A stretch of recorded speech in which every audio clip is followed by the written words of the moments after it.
warahmatullahi wabarakatuh. Kembali lagi bersama Cindy Eka Puspita dari kelas 2022B.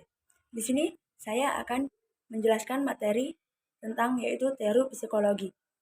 Teori psikologi sastra merupakan kajian sastra yang pusat perhatiannya berpusat pada aktif kejiwaan baik dari tokoh yang ada dalam karya sastra pengarang yang menciptakan suatu karya sastra maupun pembaca atau penikmat karya sastra. Teori psikologi yang paling dominan dalam analisis karya sastra adalah teori Stigman, teori kesukaan. Analisis dicetuskan oleh Sigmund sekitar tahun 1900 dan teori psikologis ini berhubungan dengan fungsi dan perkembangan mental manusia dan merupakan bagian dari psikologi yang memberikan kontribusi besar sehingga dijadikan sebagai dasar ilmu psikologi. Menurut Freud, teori kepribadian ini pada umumnya dibagi menjadi 3 bagian, yaitu ide, ego, dan superego.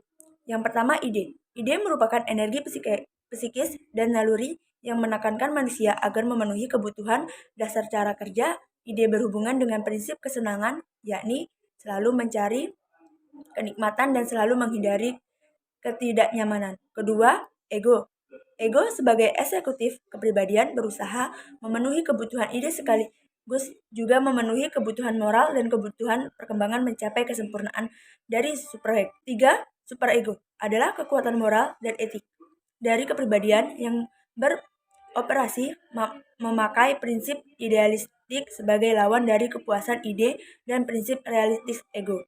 Berdasarkan data yang dianalisis pada penelitian tentang kepribadian tokoh utama dalam novel Pasung Jiwa oleh Oki Madasari dengan menggunakan pendekatan psikologi sastra. Teori yang digunakan untuk menentukan psikologi atau kepribadian tokoh ini yaitu teori Sigmund Freud yang mengatakan bahwa ada 3 langkah-langkah atau struktur kepribadian yang dilakukan untuk menentukan psikologi seorang, yaitu id, ego, dan superego. Adapun beberapa hasil temuan tentang id, ego, dan superego pada novel Pasung Jiwa yaitu 1. Id. Adapun kutipan id dalam novel Pasung Jiwa tokoh utama dari Sasana yaitu suara gitar, gendang, seruling, semua berpadu indah dan bergairah. Orang-orang di sekelilingku juga ikut bergoyang.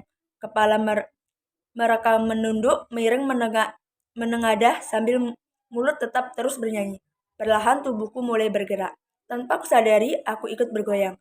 Pada kutipan di atas menandakan adanya id yang melangkah pada tokoh Sasana. Id yang terdapat pada tokoh Sasana muncul secara alamiah karena adanya dorongan dari insting dan juga impuls bahwa yang menggerakkan Sasana bergoyang adalah insting yang berawal dari saat berada di antara orang-orang yang bergoyang.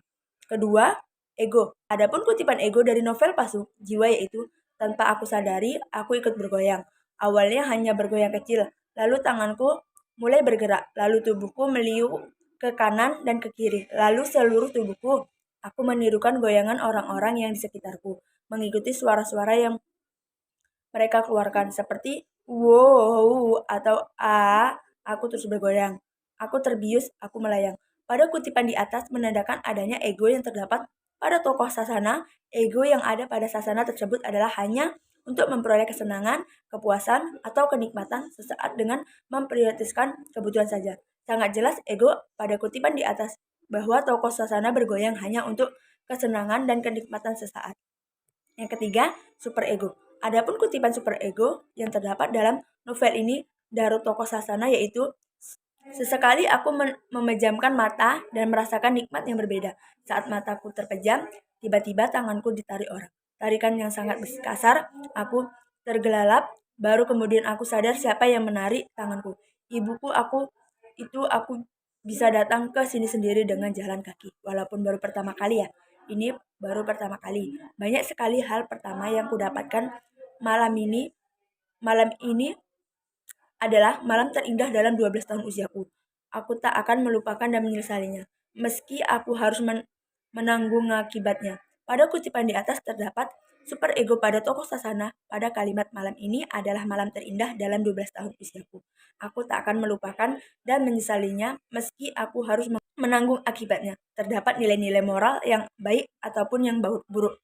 Karena Sasana menyadari dan tidak menyesal atas kejadian itu bahwa Sasana juga harus menanggung akibatnya dari kesenangan yang ia lakukan. Senang sekali mendengar seseorang bisa menghentikan melakukan sesuatu karena bosan, tetapi sayangnya tidak denganku.